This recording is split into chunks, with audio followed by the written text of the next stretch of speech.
I survived Israeli aggressions in 2008, 2012, 2014, 2021, 2022, and even in May 2023, there was an Israeli aggression just before the very famous one. I am sure that the majority of people, they don't know about this aggression simply because Israel was not attacked like in October the 7th. So I always ask the people one question.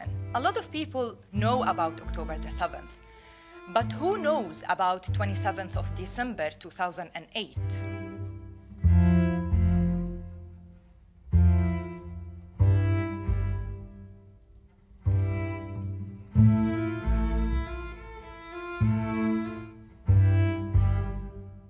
In that very date, I was just 10 years old, waiting for my bus at the middle of the street in front of the residential tower that my family and I used to live in.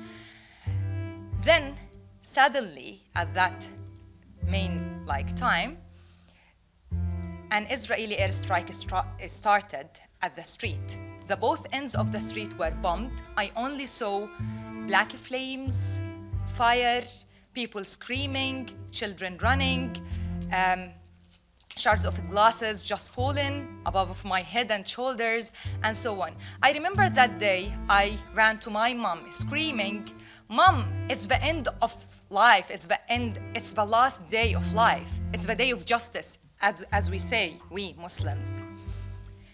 Then when I get older, I discovered that Western media described all the events that I lived in that day simply as Israeli strike.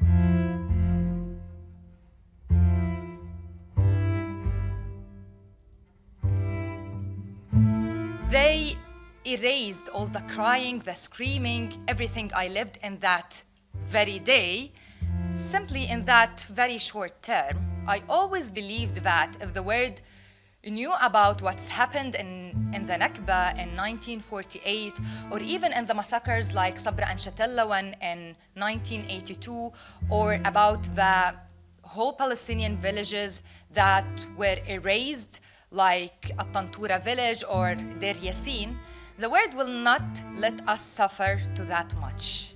I used to believe this.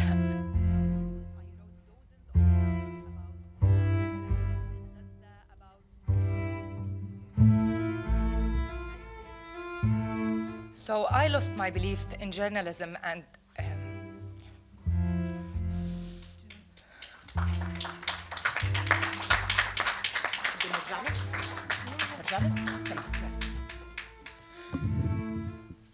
I didn't want to be a journalist anymore, simply because it appeared for me that it's not that we are invisible. The world chose not to see us. After 2 years of hyper-visible genocide, while media outlets turning a blind eye about what's happening in Gaza, using their own terms to describe the children, for example, as young people and so on, visibility doesn't produce action. Not because people did not sympathize with us. A lot of people did, like people like you, but the problem was in governments. Media played a role like they are completing the role of political complicity and political regimes.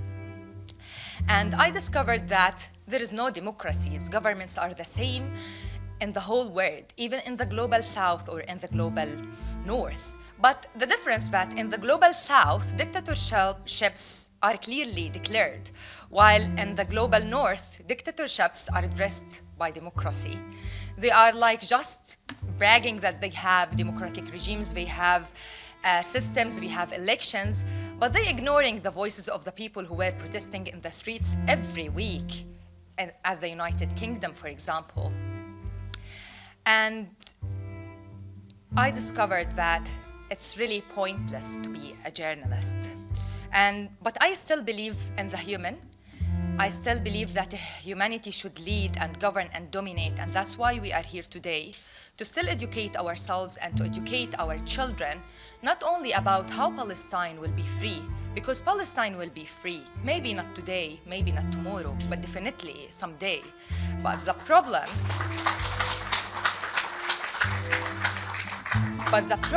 is to educate our children how the whole world could be free as Palestine.